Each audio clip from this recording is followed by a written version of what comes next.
welcome to the Westminster Institute. I'm Robert Riley, its director. Today, we're welcoming Professor Kerry Gershaneck, who is a visiting scholar at the Graduate Institute of East Asian Studies, National Chengchi University in Taiwan for the past 3 years. He's a senior research associate at the Thammasat University Faculty of Law in Thailand, an adjunct professor with the University of Canberra's Institute for Governance and Policy Analysis in Australia, and a member of the Research Institute for Japan-U.S. Taiwan Relations Security Think Tank. He was also the distinguished visiting professor at the service academies of the Royal Thai Army and the Royal Thai Navy for a total of 7 years. Previously, Professor Gershaneck was a strategic planner and spokesman for the Office of the Secretary of Defense. A former Marine Corps officer, he has extensive intelligence, counterintelligence, special warfare, combat arms, and strategic communications experience. He worked with the U.S. Information Agency in Washington, D.C., and at U.S. embassies in East and Southwest Asia. As a senior civil servant, he helped lead U.S. Department of Defense international relations and security cooperation activities in 43 countries in the Indo-Pacific region for 10 years. Among other works, he is the author of 2 very important books, Political Warfare, Strategies for Combating China's Plan to Win Without Fighting, and most recently, Media Warfare, Taiwan's Battle for the Cognitive Domain. He's joining us today to speak on how China conducts political warfare, Taiwan and Thailand case studies. Welcome, Professor. Robert, thank you very much for having me. As our host has said, I'll be speaking today on how China conducts political warfare against Taiwan and Thailand. Let me lay a foundation before I get into the specifics of those two. I'll explain why I wrote the book, Political Warfare, the book on strategies for combating China's plan to win without fighting. What I wanted to get across at this point is that most Americans don't understand the concept of political warfare. Just as in the late 1940s, America was clueless about it, which is why George Kennan wrote a memo that got the U.S. government focused on fighting the Soviet Union's political warfare. It's been 3 decades since the U.S. had any institutions or even had any general awareness of what political warfare is and how the People's Republic of China is using this insidious weapon to destroy us. So I wrote the first book on political warfare to help America understand the scope and the nature of this existential threat. I wanted to help American policymakers understand that China is at war with us. They say they are at war with us. We need to listen to them and react accordingly from a policy and an operational level. We've had bad experience going back to 9/11, where an organization said, I'm at war with you, America. I'm going to kill you. I'm going to kill Americans. And our policymakers gaffed it off, said, no, you wear a towel on your head, you live in a cave, and you carry an AK-47. You're no threat. You're not at war with us. We don't take you seriously. And then we had nearly 3,000 Americans die very hideous deaths in the World Trade Center, the fields of Pennsylvania, and in the Pentagon. Then our policymakers woke up and said, yeah, no kidding, I guess you're at war with us and we'll go to war too. Well, we're at that state now where a lot of our policymakers are in denial, a lot of our academics are in denial, and certainly our news media is. So I wanted to help America understand that China considers itself at war with us, and it's at war with us using many warfares, I think, in terms of warfares. And I wrote the book also to not just admire the problem, to describe the problem, it was also to give very substantial recommendations as to what the U.S. government could do on a whole of society basis, not just all of government basis, to fight, to counter and be victorious in this war, just as we were in the Cold War with the Soviet Union. It's important to understand what political warfare is. The George Kennan definition you'll see on the screen, that's just basically the employment of all means short of kinetic warfare, that is shooting rounds, shooting missiles, shooting rifles at each other to achieve national objectives. The Chinese Communist Party builds from this, but basically it's total war to them. It's different. And democracies were self-restraining. We had put constraints on what it is that we do short of kinetic warfare. From the Chinese Communist Party perspective, no such restraints. It is total war, all-encompassing, and they use the term unrestricted warfare. Everything is permitted, and I'll go into some detail on that later, but basically biological warfare is permitted.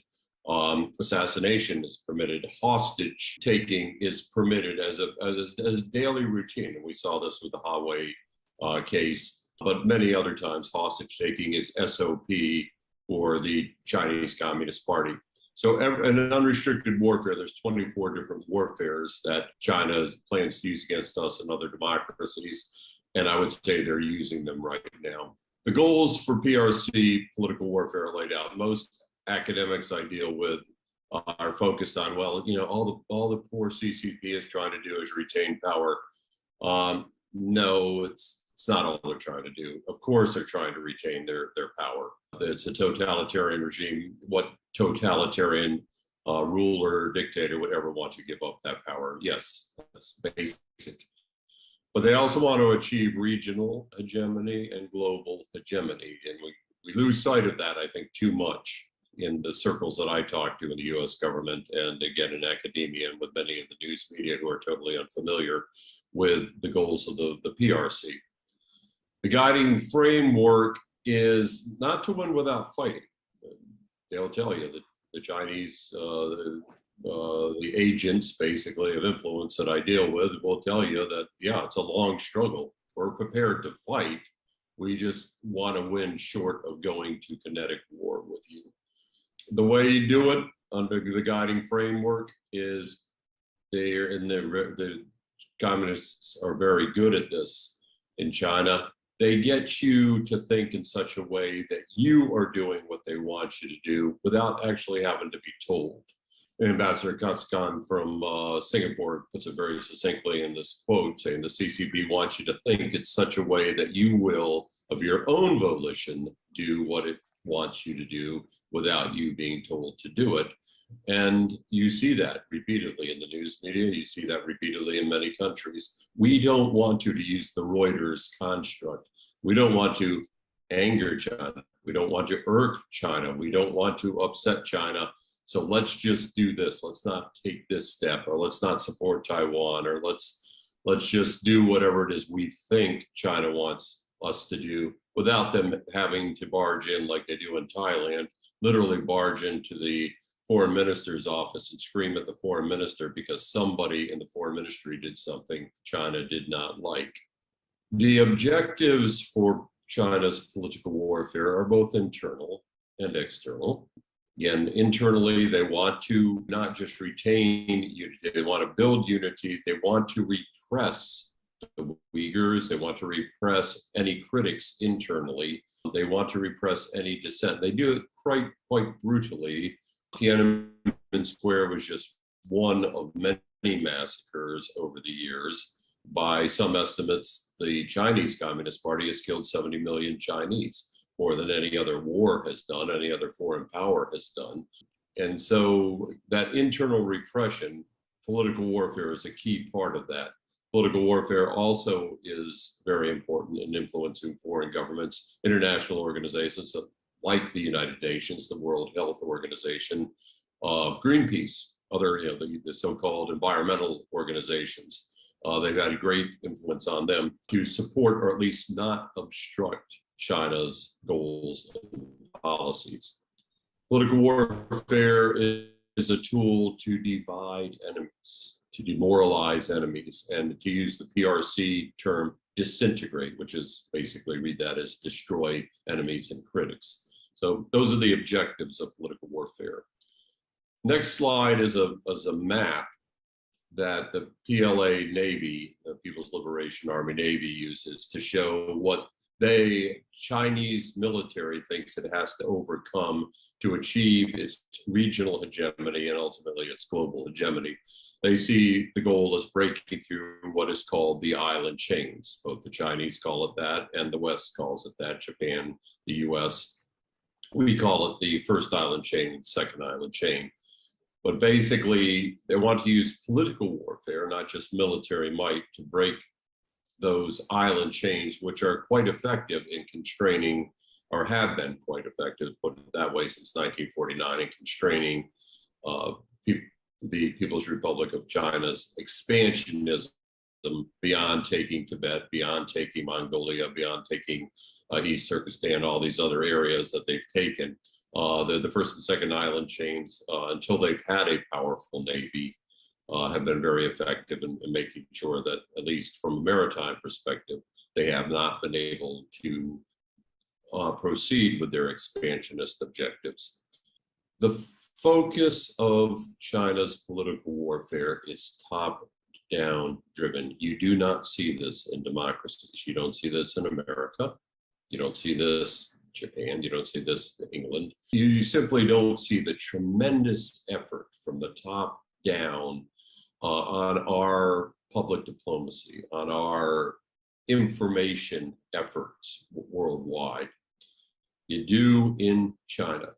China is a party state, and the head of it, Xi Jinping, the Central Committee, the National People's Congress Standing Committee, from the top down, there's very detailed direction on the People's Republic of China's political warfare. This is a very simplified chart, but just tries to show how the different departments, whole of government, all of what we think of as private industry, the SOEs and the other private enterprise, they all have Communist Party cells. They're all required by law to support PRC espionage, PRC political warfare, united fronts, all those other operations. So again, this is a very simplified chart, but it depicts just how centrally driven this political war is directed out of Beijing. This is another way to look at it. This is an American perspective of how the CCP, through the party state apparatus, influences K through 12 in America, our universities, our political structure, all the different organizations that are used to target the government and the U.S. military. Very concerted effort, again, whole of government approach. Every party state organ is involved. And again, top-down direction, you can bet there's a lot of supervision and follow-up at every level. And it involves hundreds of billions of dollars, not just billions, in this effort.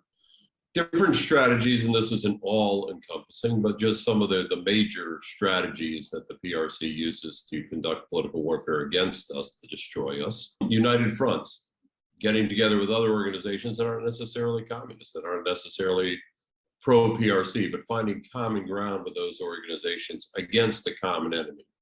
Could be terrorist group, radical activists in Japan who are against the Japan-U.S. military alliance. Other organizations, they form united fronts with them. They use the Belt and Road Initiative to develop united front organizations around the world that basically are doing the PRC's bidding. And many of them don't even know it or don't recognize that they are basically agents of influence for the Chinese Communist Party. They're just accepting money from China, and then they're self-censoring. They're advertising in publications, newspapers that are pro-Beijing and anti-US, for example. So that's in a very small degree how the United Fronts operate. Again, the PRC sees everything as warfare. So they frame, there's 24 warfares in the book, Unrestricted Warfare, that they wage against us during peacetime. There's no declared war here. During peacetime, they're conducting at least 24 different so-called warfares against us. But as the foundation for political warfare, there's something that was officially adopted that is called the 3 warfares, which consists of strategic psychological warfare, media warfare, and legal warfare or lawfare. So again, these are the strategies they use. The books, both books go into great detail on all this, so I won't spend a lot of time here discussing it. In addition to that, we see what we saw with the Soviet Union. We see active measures. We see violence. We see the hiring of street gangs and criminal organizations. We see the establishment of proxy armies that I'll talk about in a moment. Coercion, of course, assassination, disappearances, very common. And then what in common parlance these days is called hybrid warfare, gray zone operations, and other covert operations that are short of war, short of the threshold that the U.S. or Japan would respond militarily, or Taiwan might respond militarily, but they're just continuing slicing away through these hybrid and gray zone operations, just like Russia does with Crimea and in the Ukraine. Digital colonization deserves great study. I'll talk about it more in a moment, but how China is using the digital infrastructure that it's building under the Belt and Road Initiative to basically set up surveillance states, basically steal the data to control nations in Africa and South America, very strategically important Pacific Islands. Cyber warfare, of course, we do read about in the headlines. Most of these other strategies, incidentally, hardly ever make American headlines, unfortunately. Cyber warfare periodically does, and an online terror, a whole separate way of coercing, intimidating, suppressing criticism. It's also called social media warfare. Those are all part of the active measures. Military intimidation is political warfare. What the Chinese are doing in the East China Sea, what they're doing against Taiwan with the massive numbers of bombers and attack aircraft going into Taiwan's ADIZ, what they're doing against Japan in the Senkakus in the East China Sea, military attacks into India, the threats to drop nuclear weapons, nuclear bombs on Australia, and certainly the threats in many forms to include threatening to nuke Guam and to nuke American cities that turned Los Angeles into a sea of fire. That's all part of political warfare, the military intimidation. I'm not going to go through all of these, but I have several slides that just selected PRC tools and tactics that they use to support those strategies. Americans don't see these tools and tactics. They're happening every day all around us. But because the news media doesn't cover them by and large, and because it doesn't affect necessarily every American on a daily basis, or many Americans on a daily basis, they don't see the academic infiltration in the United States and Taiwan, where I have worked for 3 years in an academic institution. I've seen the pan-red professors up close. I know them personally. They're basically agents of influence for the People's Republic of China. They've infiltrated the university system. They're high up in administration and in professorial teaching positions. Chinese student associations are weapons of coercion, intimidation, and espionage. And of course, the United Front operations in the United States, in England, in many other countries. In Thailand, for example, there's more Confucius Institutes, in addition to Chinese student associations, and all other countries of the Association of Southeast Asian Nations combined. There's a reason for that. Thailand is a major, is the #1 target, and ASEAN was the #1 target for the PRC in ASEAN. And so they built the greatest number of CSSAs and Confucius Institutes there. Diplomatic coercion, strangulation, we see that with Taiwan, we see that with other countries. Weaponized tourism, they get a country dependent on China's tourists. And then if the country does anything that irks, angers, or upsets China, they cut off the tourism and punishes the country like they did with South Korea, like they've done in the Pacific Islands, and like they began to do in Japan, but then COVID cut off interrupted their ability to use weaponized tourism to a very effective degree in Japan. Again, I don't want to go into every one of these tactics, but I do want to give you a sense. The tactics are broad, wide-ranging. Media warfare, I'll go into in a moment, but we see this in the Chinese American community in the United States.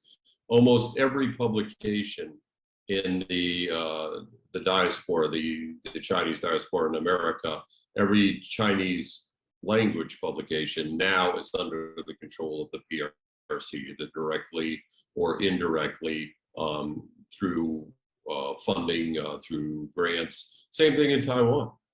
Their publications there are under the control. They've been co-opted. Advertising dollars drive editorial content there, as it does in the United States often.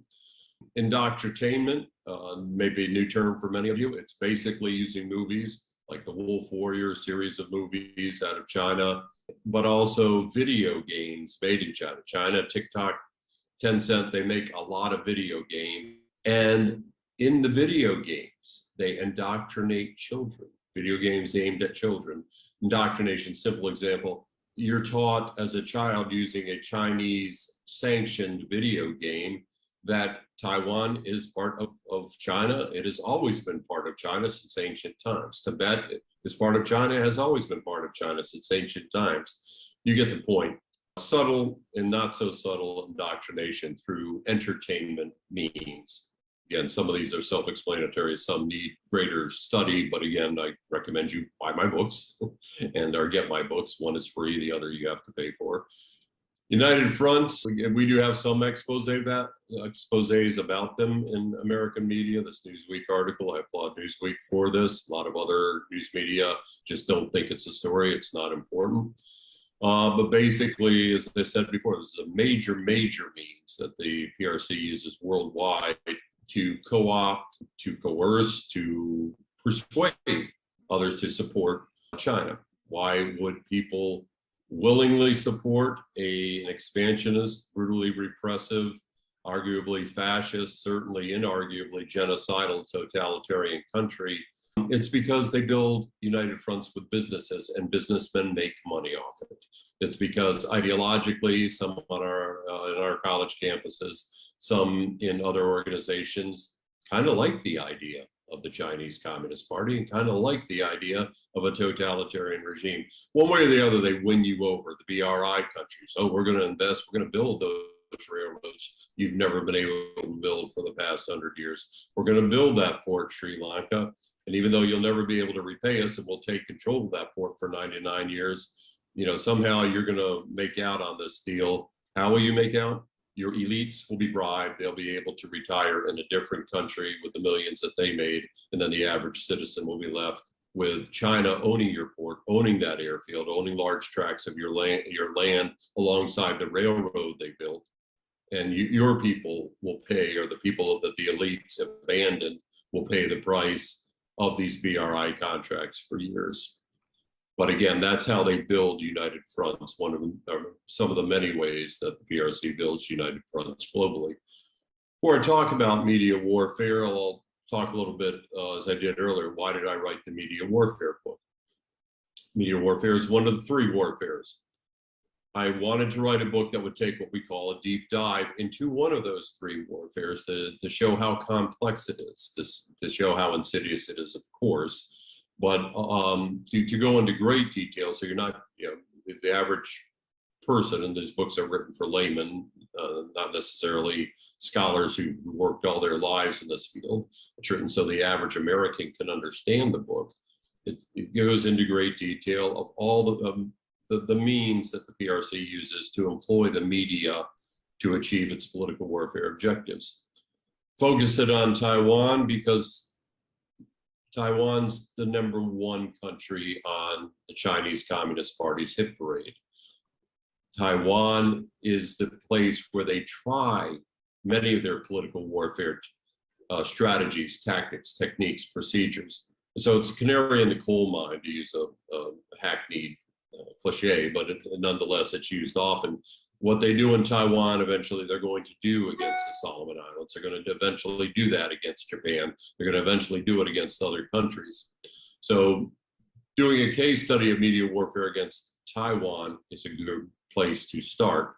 And again, just like the first book, it isn't enough simply to admire the problem.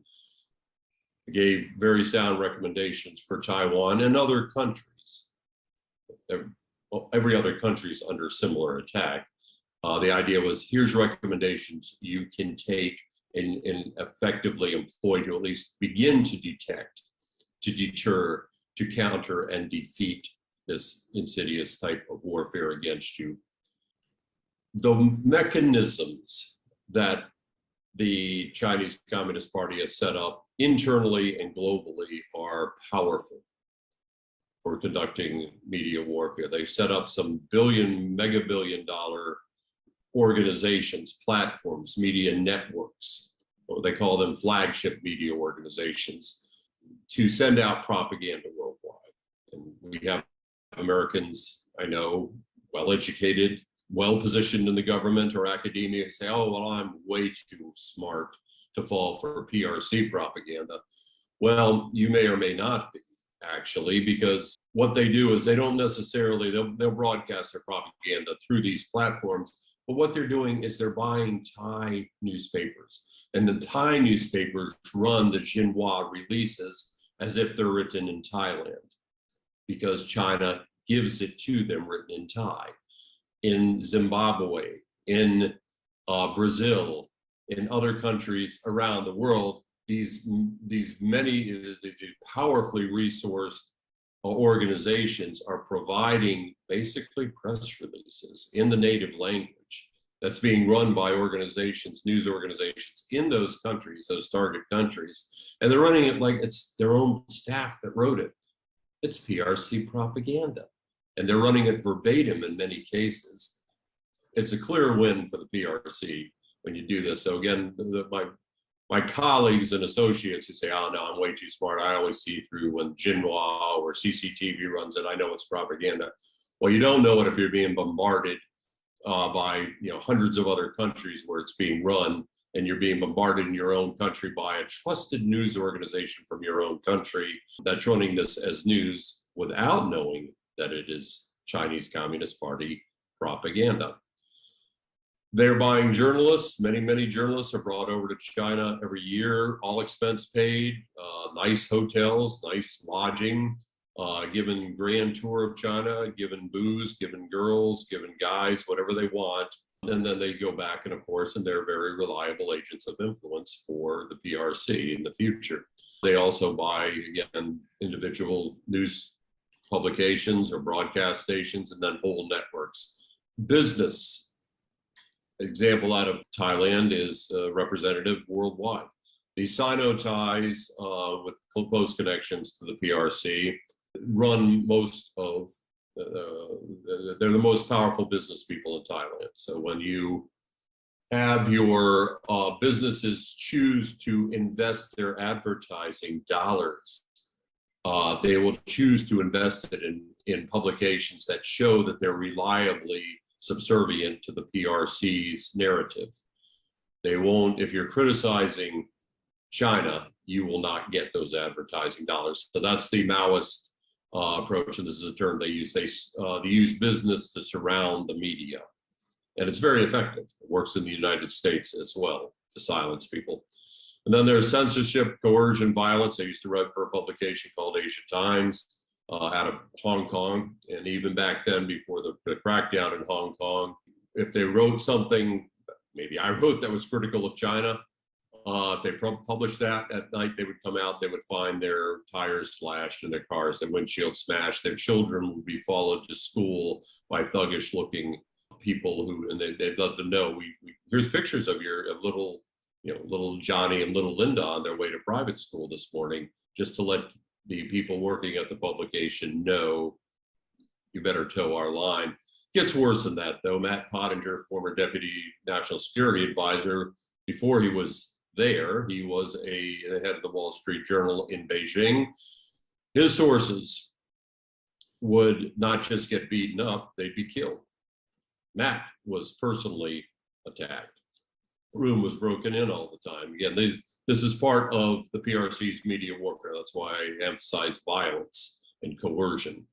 Then social media warfare, we see manifestations of that in the United States. It's not new to Americans, but basically it's using so-called netizens in the 50 Cent Army to online destroy celebrities online destroy writers, online destroy academics, politicians who speak out against the People's Republic of China. It's a massive campaign called social media warfare, or WeChat terror. There's different names for it, to silence critics and make sure that those critics begin supporting the PRC line. Media warfare tactics, again, pretty much self-explanatory, but pop culture and music, again, very insidious. We all understand newspapers, radio broadcasts. What we don't understand is how the social media works, and then how the entertainment world works. Wolf Warrior movies, for example, really big in China, blockbusters there, made the most movies in the propaganda films they're putting out now with their revisionist view of the Korean War, of course, are massive money makers over there. But these also have tremendous impact worldwide when they go out to give the PRC narrative. So indoctrination is a serious issue that I don't think we look at enough in America, where our own Hollywood has been pretty badly co-opted by the PRC. PRC gets final say over most scripts, or Hollywood doesn't get to distribute those movies in the very lucrative Chinese market. BRI as political warfare is a serious issue. And again, most countries that are making money, most countries that are their elites are making money, put it that way, won't recognize what's going on or refuse to recognize what's going on. But as Robert Spalding has called it, it's infrastructure warfare, but it's, as Anne-Marie Brady calls it, it's basically a classic United Front operation. Look at all the countries in red on this map. They're all basically co-opted in one way or the other by the PRC because they're reliant on PRC money for the infrastructure that may or may not appear after a lot of investment and a lot of people are paid off. But basically those countries will begin, as Greece has done and others who you might not have expected to do it, but they'll begin to toe the PRC narratives and support the PRC and international organizations and silence critics in their own country of the PRC in order to get the BRI money. What isn't shown here, and it's a very serious concern, is what's happening in the Pacific Islands, and they're being brought into the BRI, and we're losing that part of the world, those small land countries. There's a small amount of land there, but they're massive in terms of EEZ, those large ocean countries, small island countries, but large ocean countries in the South Pacific that we paid dearly for in World War II, taking them back island by bloody island. As a former Marine, I know that history very well. Basically, the PRC has got a policy of neo-colonization down in the Pacific Islands, and it's been very effective, and it's part of BRI. So political warfare, again, winning without going to kinetic warfare to basically colonize an area of the world that's strategically vital to us. On the digital colonization slide here, they call it the digital Silk Road, but it's basically they're collecting massive amounts of data worldwide because they're building the infrastructure to collect that data, the digital infrastructure. They're building surveillance states, and by helping authoritarian countries with their surveillance, they're taking control of those authoritarian countries because they're surveilling that country too, and they're getting all the data that the country they're supporting gets. They're using artificial intelligence, which is kind of, again, deserves a lot more study in the US than it has gotten in terms of public exposure. Then the 50-cent army, the hackers, all of that is all part of the digital colonization that is part of political warfare. Most Americans don't realize that China has proxy armies. Those of us who've been around a little bit longer understand that the PRC supported most of the revolutionary wars in the 1960s and 70s in Southeast Asia and across Africa, South America. What they don't understand today is that a PRC proxy army, the United Wa State Army in Myanmar, occupies a chunk of land the size of Belgium.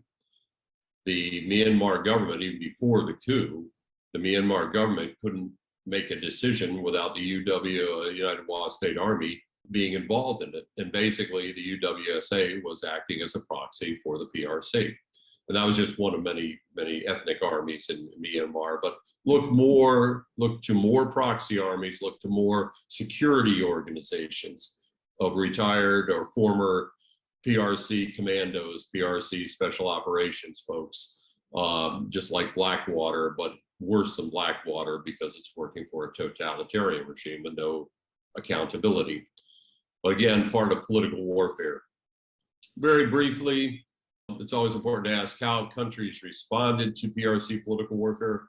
Ask most Georgetown graduates, as I do when I work with the embassies overseas in Thailand, Taiwan, Japan, and State Department personnel, other places. How are you guys responding to political warfare? The answer is, what are you talking about? What's political warfare? I'm not exaggerating. Read the preface of my political warfare book.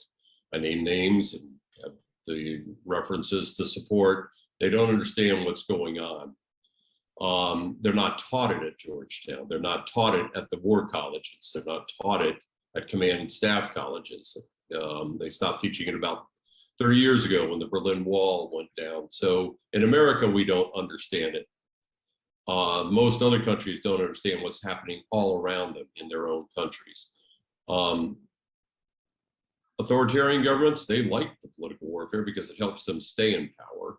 But those who don't want to necessarily become vassal states of China, they really aren't strong enough to push back right now. So basically, in the absence of international support, democracies and even authoritarian countries that we would support, because they're not willing to be under the jackboot of China, without strong American leadership, they can't fight back. So that's how they react. Mostly unaware it's going on, can't put all the pieces together like we're doing here in this talk as to what's happening around them in their country. And then when they do recognize it, they really don't have the capability to fight back.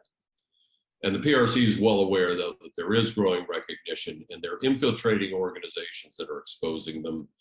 They're discrediting them. They're well aware that there are people out there exposing the political warfare operations. Hudson Institute, ideally Westminster Institute will get in the forefront of this as well. They're trying to block and undermine, subvert those organizations that are exposing what they're doing on the political warfare front. I'll only talk briefly because I'm running out of time here and we want to have a discussion. I'll only talk briefly about political warfare in the Kingdom of Thailand, but it's massive. And basically there's strong ties between Thailand and China. That's a given, but again, 2 chapters of my book go into that very detailed history. There's been times that they've been at war with each other. During the Cold War, the Thais were deeply, deeply suspicious, with good reason, of the People's Republic of China, because the People's Republic of China was funding and operating and training the Communist Party of Thailand forces that were fighting a 30-year civil war against the government of Thailand. So they had every reason to be suspicious of China, because China was trying to overthrow Thailand and its monarchy and its democracy such as it was, and install a communist government. So the situation changed after the end of the Vietnam War and the way that ended. Basically, right now, the situation is that the PRC has effectively employed all techniques in Thailand and on the political warfare front, and played up to the Sino-Thai business community that is now heavily involved in politics. In the past, they were kept out of the political arena and the military, but now they're heavily involved. And basically, there's been a seismic shift in Thailand. Most Americans think, oh, Thailand, our treaty ally, one of our 5 treaty allies in Asia, pro-American, not so much. Not so much. And again, I commend you to the book more so you can go into much richer detail as to how we got to be in this position.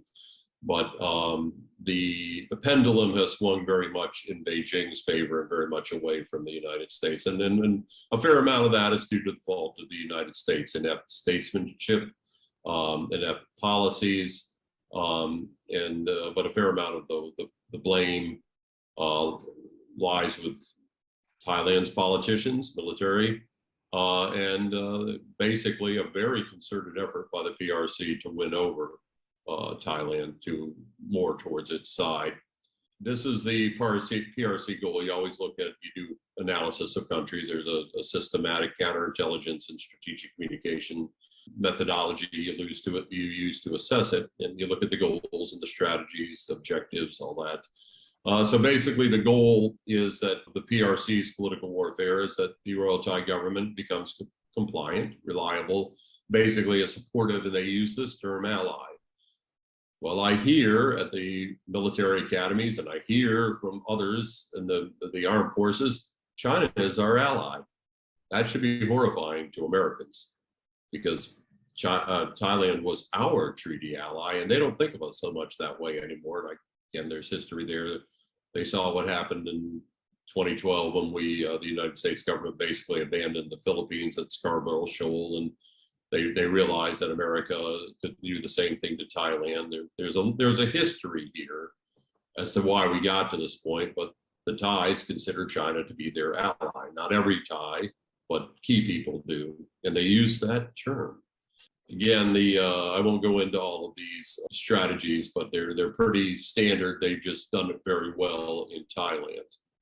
The themes, you always look at the themes that are being used, and the themes that were successful here is they're certainly exploiting ethnic ties, although there's pushback on that. Trade ties, really important here to play up.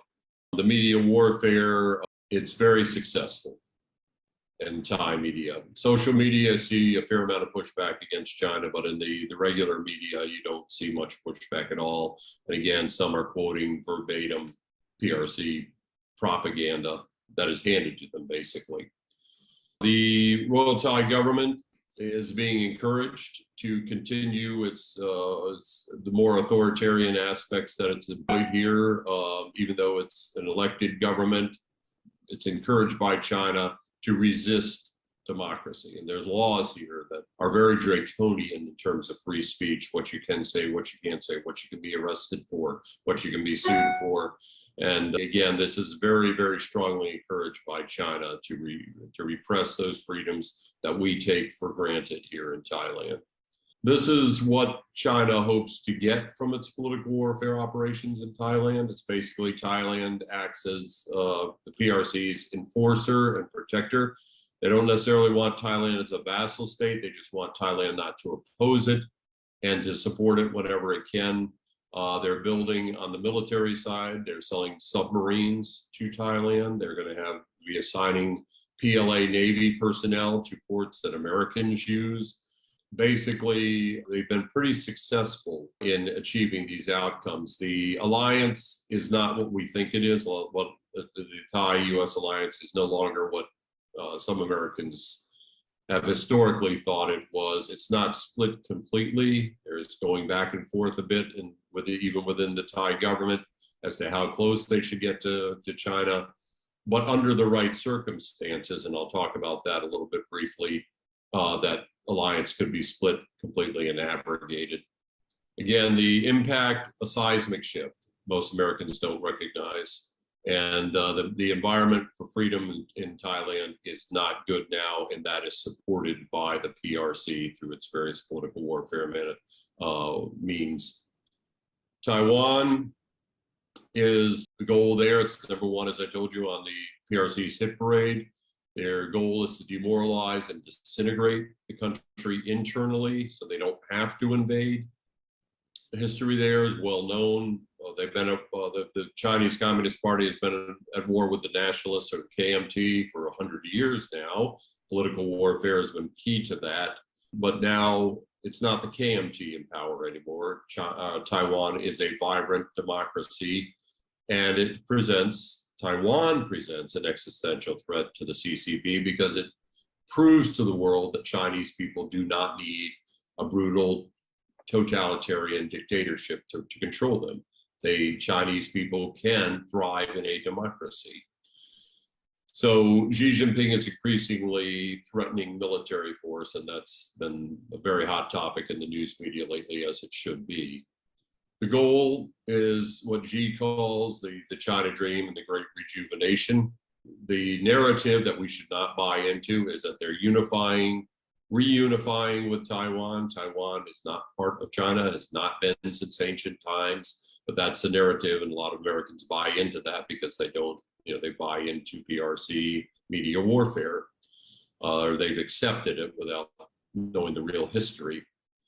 And again, the objectives, basically, they're going to get regime change one way or the other through subverting the democratic process and undermining the regime. That didn't work out so well in the 2020 elections. In fact, it backfired on the PRC, and the second book goes into that in great detail. And again, they're using all the traditional strategies and new ones on Taiwan that they'll use on other countries later. Again, selected tactics, I won't go into many of them. They're mainly self-explanatory. And I've already talked about social media warfare and pan-red academics, what that means. Themes, again, inevitable PRC victory. That's a worldwide theme. Again, some very specific themes, but again, another worldwide theme. The U.S. is weak, it's unreliable, and it's increasingly irrelevant. It's not going to come to your aid. Taiwan, especially after what you saw in Afghanistan. That's a very powerful message that they're trying to drive into and terrify and demoralize the people of Taiwan right now, and regionally. Again, the rest of these are pretty self-explanatory. So they are actually getting some of their academics and their elites to buy into the idea that corrupt Western ideals like democracy are not for the people of Taiwan. I've had KMT leaders and academics tell me that democracy is not for the people of Taiwan, and that they're buying in to the PRC media warfare narratives. Hope for outcomes. Taiwan is part as a province of China. The PLA is using Taiwan to base missiles, to send out ballistic missile submarines and attack submarines, and use its aircraft to go further down to threaten Australia, the Pacific Islands, and the first and second island chain to circumvent that, and to solidify China's illegal claim on the South China Sea. Okay, so what happens if we don't start recognizing, detecting, deterring, countering, and defeating PRC political warfare a lot more effectively than we're doing right now? What are we going to look like 20 years from now? Look back 20 years, 2001 was a heartbeat ago. 2040 isn't that far away. What's the region look like? I'll show you. This isn't my assessment entirely. This is Center for Strategic and Budgetary Assessments did a pretty good look out to the future that I used when I was working with NATO recently to project what the region looks like in 2035. So I've extrapolated the CSBA work, put from my own experience in the region up close and personal, and talking to people here. This is what the region will look like if we don't get serious and get a hell of a lot better at fighting PRC political warfare. Basically, America is out of the region. The treaty with Thailand abrogated. The treaty with Korea abrogated. Taiwan occupied by PLA forces and basically a province of the PRC. The Pacific Islands, no longer ours. So basically, you can see the breakdown here. And again, I'd refer you to the study that I referenced in the previous slide, and also the other articles that I've written, which goes into more detail on this. But basically, by 2040, China is the hegemon regionally, pretty much globally. America has fallen back to Guam, mid-Pacific, and the Hawaii. And the China model supplants liberal democracy as the ideal governance model, both regionally and probably globally. The view from China, this is what it will look like. Those red stars are going to be assured basing or actual, full-time presence or access to bases in those locations. And the PRC is pushing out, expanding in every direction. That's the China dream, Xi's China dream. Another view of the first and second island chain at that time. Basically, they're broken. And most Indo-Asia Pacific nations are vassal states or at least neutral. Japan is isolated, Australia is isolated. Most other countries basically are kneeling before China. That final slide, recommendations, can go into that as little or as much as you want to. I've got 10 of the many recommendations that I put in the books, but for what it is America has to do to get on top of this situation right now. But basically, I'll emphasize, we have to recognize they're at war with us. We need to start calling it political warfare, not malign influence, not, we're not in strategic competition. They're at war with us. If we don't understand that, we will never develop the policies. We will never develop the organization, get the resources we need to counter this. Words are important. They drive how we act and what we do. Then we set up the organizations that we let atrophy or completely disappear, like USIA, effective organizations that we can begin to start countering this. Our law enforcement needs a lot of work. Our counterintelligence needs a lot of work. And we need institutions that, again, maybe Westminster Institute could become heavily engaged in the education part, setting up an Asian Political Warfare Center of Excellence equivalent, and also starting forces that I've gone into great detail in my first book on the curriculum of what we need to begin teaching. We're not teaching them at our Ivy League institutions. We're not teaching them at our national defense universities and Marine Corps University. We're not teaching these anymore. We need to begin a national education program. Again, recommendations 6 through 10, we can go into as much or as little as possible, but I'm over my speaking time. So let's go to the final slide, which is, let's talk, Q&A time. Thank you, Professor Gershaneck.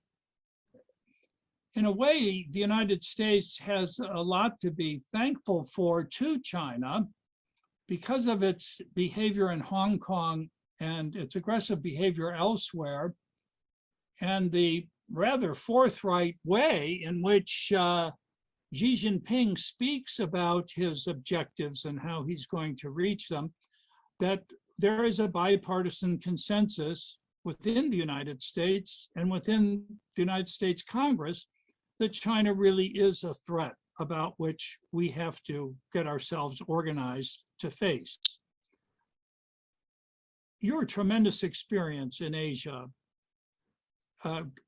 gives you the perspective with which to answer to what extent that's true in the countries in the region. I mean, you've spoken to the Taiwan issue and that the clampdown in Hong Kong helped change the political complexion regarding China within Taiwan. Can you give us a further survey of the area and maybe even go into a little more detail about the effects of this on Thai public opinion and politics? A representative response to PRC bullying and political warfare is called the Milk Tea Alliance, where the young people in Taiwan and in Thailand, they enjoy milk tea, bubble tea. This alliance that they built is that they push back on the so-called netizens, the 50-cent army, which is largely strategic support for soldiers who are in the role of they're pretending to be, online personalities. They're trolls, basically. And the so-called netizens, a lot of them are citizens, but get paid or are hyper-nationalized to actually go online and attack celebrities in Thailand and denigrate Thais who are critical of China and try to destroy them. There's pushback. When you look at the governments, though, Thai officials, former prime ministers, friend of mine, or I'm sorry, former foreign ministers, friend of mine, and he's quoted in my first book, but basically Thailand bends with the winds. Right now, the strong wind is coming from the north. Strong wind is coming from Beijing. It's not coming from Washington. And so the countries here are, Singapore is basically saying there's nothing we can do behind closed doors. There's nothing we can do. We're not sure we can rely on the U.S. anymore. Afghanistan, the disaster in Afghanistan, is reverberating through the region. On Scarborough, Scarborough Shoal, I was dealing with the countries here at the time, and our Philippines friends, our Thai friends, our allies, not just friends, are saying after Scarborough, we can't count on America anymore. Philippines is a treaty ally. The president of the Philippines personally flew to Washington to request President Obama support the Philippines when China basically stole Scarborough Shoal after Kurt Campbell and the Clinton State Department supposedly brokered a deal. The Chinese violated the deal the next day, basically. And the president of the Philippines flew and begged Obama for help, and America brushed him off. Since 2012, there was a sense that America isn't going to stand by its treaty allies. And then watching Afghanistan, that no matter the fact that American news media is not really talking about this anymore, Asia is talking about that a lot. And so, again, we've helped to contribute to that narrative I described in graphic detail earlier. America is unreliable. America is not going to stand by you. China is going to be here. We're your neighbor, and we're powerful. We're more powerful every day, and America is weaker and more irrelevant every day. So when you ask what's the sense here, there's dread, there's foreboding, there's a degree of confidence in Taiwan that we're going to stand up. We're not going to go quietly into the night through a good portion of the people of Taiwan, but they know militarily the only way that happens, that the outcome is good in their behalf, is if the U.S. is going to be there militarily to protect them. They're getting mixed signals. The CNN interview with President Biden, that sounded great. The first headlines were powerful. I even sent them out. Biden says twice, we will fight to defend Taiwan. And then, it should have been predictable, they walk it back. So it's sending very confusing, very mixed and demoralizing signals out there. President Tsai is putting on a good face. The upcoming elections in Japan. Right now, Japan has an LDP government that wants to push back, that wants to double the defense budget, basically because of China, the threat by China. They understand. I'm doing a lot of talks about political warfare to Japanese audiences. They're beginning to wake up to that threat. They've dealt with China for 2,000 years. They've been face to face with them, but basically they too have been ignorant of what. These are really good people, well placed in the media, government, business. They didn't recognize what's been going on with the United Front operations, the media subversion and all that. They, across the board in their own country, and they're beginning to wake up to that. But this next election coming up very soon, if the outcome is not good and the Komeito party, which is pro-Beijing, and LDP has to partner with it, if LDP loses more seats, Komeito wins more seats, then there's more of it goes back to a pacifist, accommodationist national policy from Japan, that those efforts to double the defense budget will be defeated. Those efforts to more assertively confront the PRC will be defeated. So even Japan, where there's hope, there's a problem. Australia, standing strong. New Zealand, a very weak link, incredibly weak link in the Five Eyes and the other, our overall defense structure. The Pacific Islands, the rest of Southeast Asia, the rest of Northeast Asia, looking to America for strong leadership, but not seeing a whole lot on the political warfare front, seeing much less than we saw under the previous administration when Secretary of State Pompeo, Deputy Secretary, or not Deputy Secretary, Assistant Secretary Stilwell, National Security Advisor O'Brien, Deputy National Security Advisor Pottinger, the head of the FBI, a lot of people are talking about the political warfare threat, trying to educate the American public, getting programs going. Crickets right now from Blinken, Sullivan, Austin, the national security team. You don't hear them talking about it. Yeah, there's some good words being said about Taiwan. Again, that's a separate issue in a way that I'd like to see stronger vow of going, no more strategic ambiguity. But again, we'll get into that. On the political warfare front, we see no one in the administration educating like Secretary Pompeo did. That's why my second book is dedicated to Secretary of State Pompeo, just like my first one is dedicated to George Kennan. Great voices. Kennan's voice was the voice that got America mobilized to fight back during the Cold War on the political warfare battlefield, and also developed the concept of containment, the ultimately successful strategy to win the Cold War. Pompeo was the one leading the charge. I mean, there were others too, great heroes in the administration, but they spoke out uniformly. The Secretary of Defense was speaking out. There were several of them, but they spoke out against the China threat, about the China threat. Right now, again, I don't hear those voices. I hear, well, they're a pacing, we're using them as a pacing challenge. We're using them, no one's saying, no, they're a threat. Even Milley, the chairman of the Joint Chiefs of Staff, said, no, they're not. Maybe we have to be careful how we characterize them.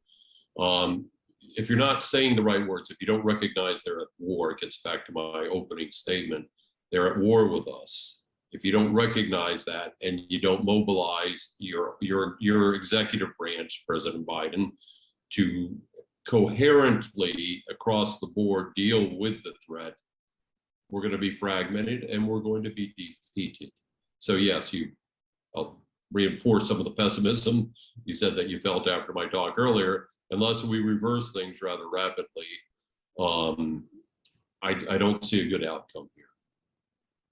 Well, the Soviet Union and now Russia, and certainly China, understand the vulnerabilities of the United States and of our allies within NATO and in the countries you just mentioned.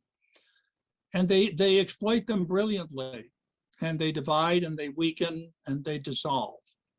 Yes. Well, if we were to seriously counter the political warfare that's being conducted against us, we would have to understand the vulnerabilities of the PRC. What are they? Well, it's a brutally repressive, fascist, genocidal, totalitarian state. We've got a great story to tell. A lot of people detest and fear China. Don't misunderstand what I said about the mood over here in Asia.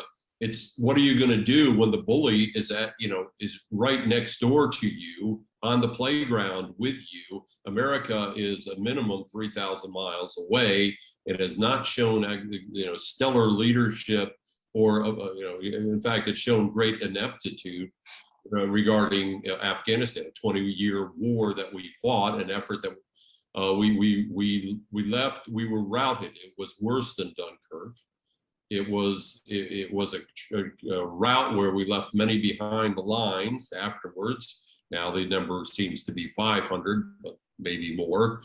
American citizens are those we should have gotten out. The number keeps going up every day as we knew it would.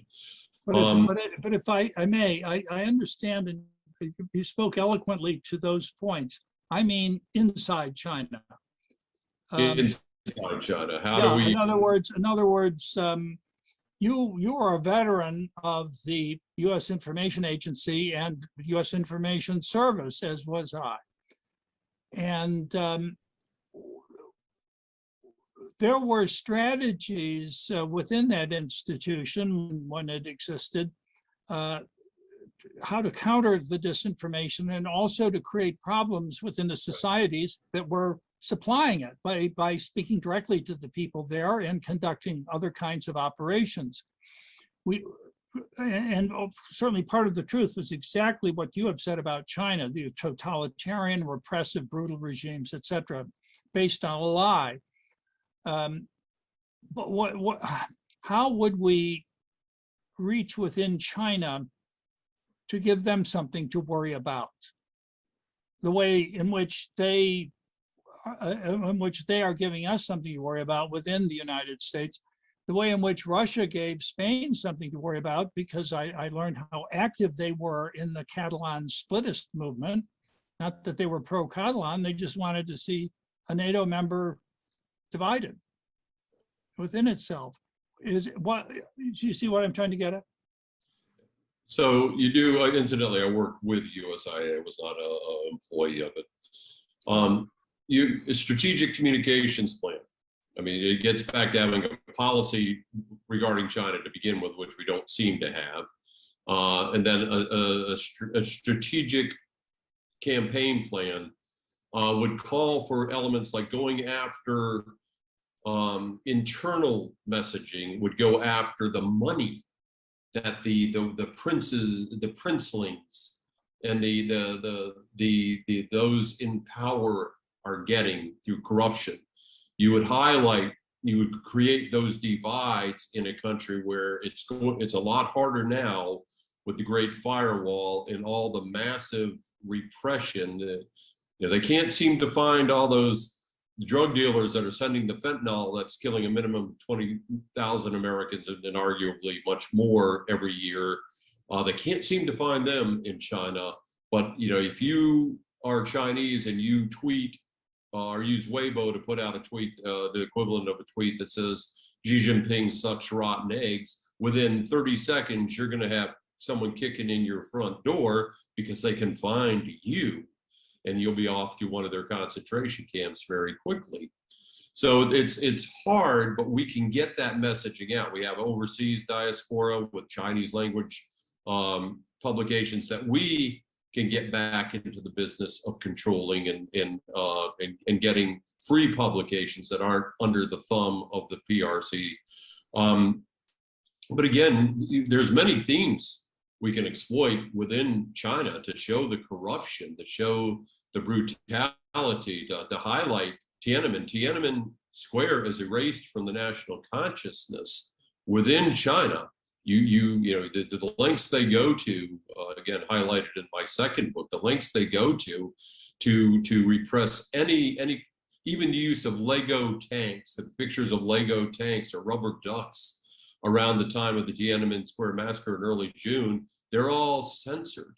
Winnie the Pooh pictures, because there was a comment made that Xi Jinping looks like Winnie the Pooh. Well, they're all censored now by the Great Firewall, because it's especially around the Tiananmen Square massacre anniversary, everything that you can conceivably think of, and again, my second book goes into great detail on this, is censored. We can work around that. We have the technology. We can get those tech giants that have been running rather rogue, maybe to work a little bit closer with us rather than work with the PRC to censor Americans. Maybe we can get them, but we have other resources to reach out into China and to reach out into Chinese who are overseas as well, and they can get the word back in. But yeah, this would be part of a much larger campaign plan, and there's lots to exploit.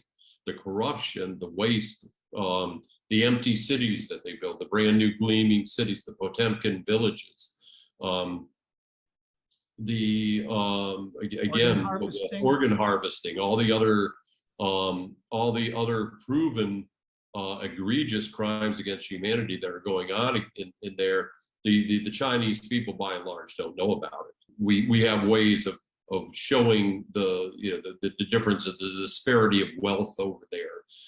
Why is Xi Jinping's daughter at Harvard? Why, the whole separate issue about our academic institutions. But sure, again, smart people, put them in a room, lock them up for about 7 days, slide pizzas under the door, and I'll bet you we still have people like you. We still have people who could put this together. A lot of the State Department people.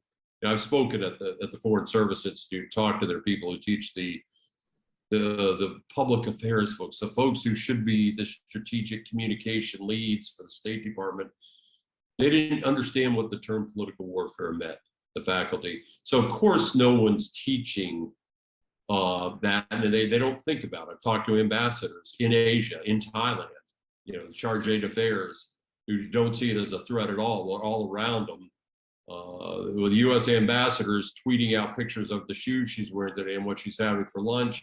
And the Chinese ambassador is getting front page coverage of the $12 billion rail project that the Chinese are going to build for Thailand. Which country do you think is going to get the love and admiration of the Thai people? But there are still people like you and others who have the skills that can build this plan and execute it. Well, the problem is that there is no institution from which to do it, as you're well aware, because you've mentioned Right. it in your writings. The U.S. Information Agency no longer exists.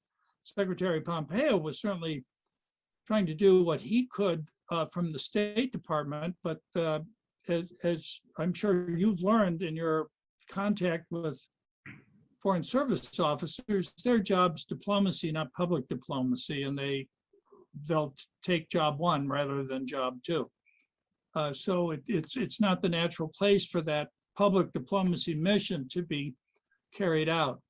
If we could return to the military political side of things for a moment, it seems Japan has the growing realization that it's in a strategically untenable position if China invades and takes Taiwan. But what could be done in Taiwan or with the help of Taiwan's purported friends, including the United States and perhaps Japan, to deter China, to make sure it knows it can be hurt in a big way, something short of a world war where they can't say, well, you're not going to exchange Taipei for Los Angeles, but that from Taipei, from Taiwan, which is an unsinkable aircraft carrier in a way, it could develop or be given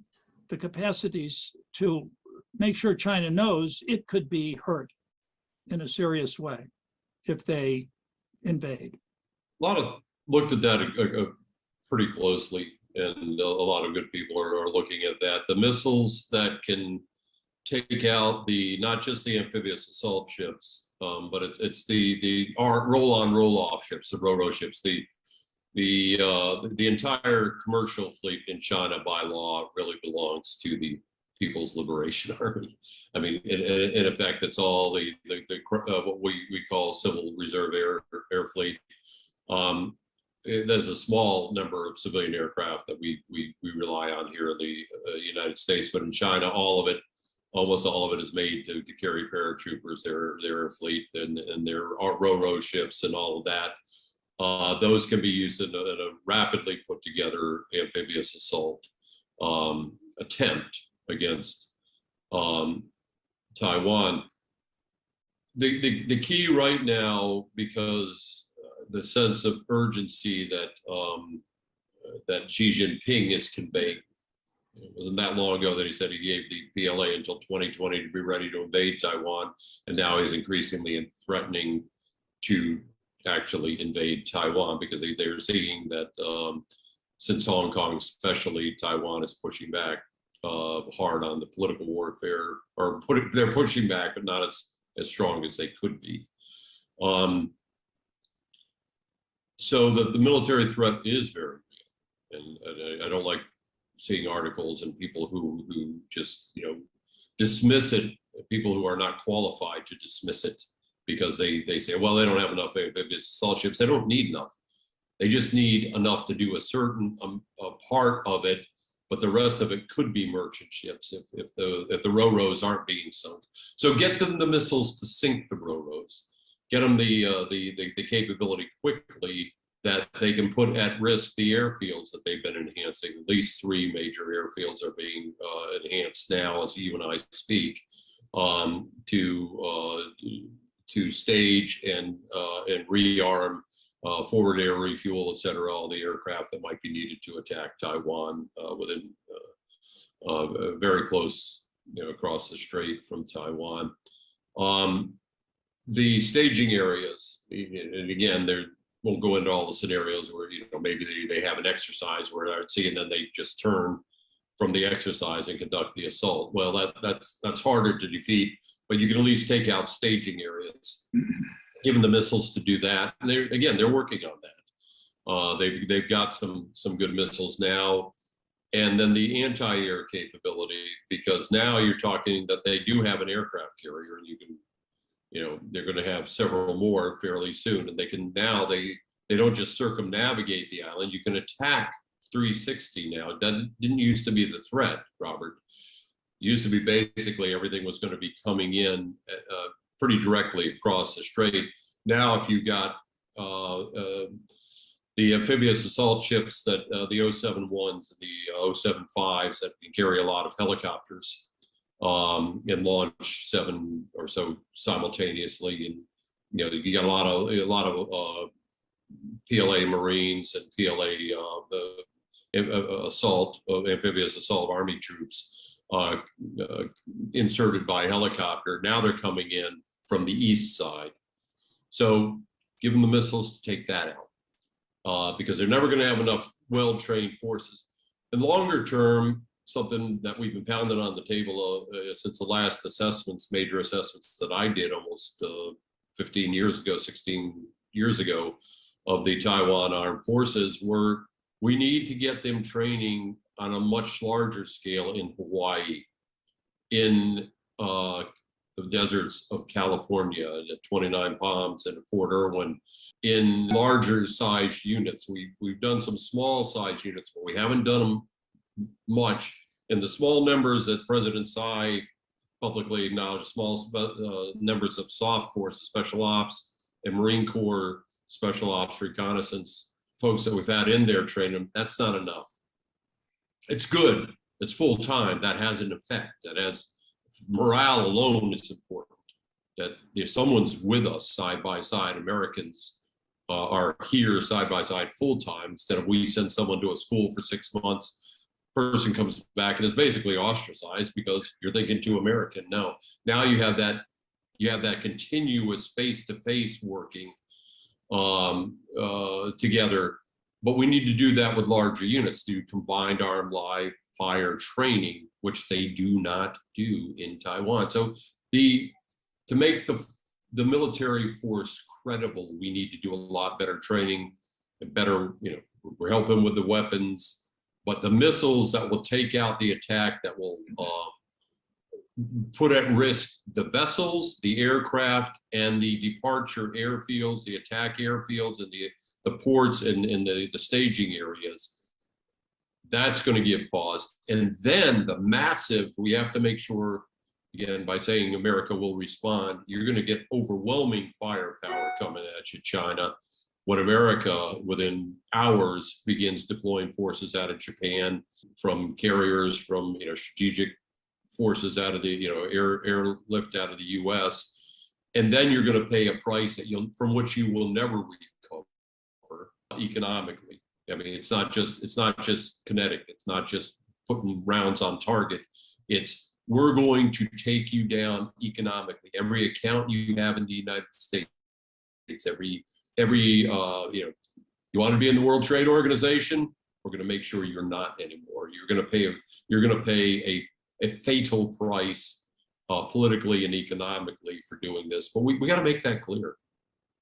It sounds like a very strong itinerary. Yeah. Right. Well, I'm afraid we're out of time. I would like to thank Professor Kerry Gershaneck for speaking so powerfully on the subject of Chinese political warfare, and particularly the cases of Taiwan and Thailand. I want to encourage our audience to go to the Westminster Institute webpage and see the other videos that we're offering, a number of which are on the subject of China, Taiwan, and Japan, to learn more about these strategically vital security questions. Thank you for joining us today. I'm Bob Riley, your host.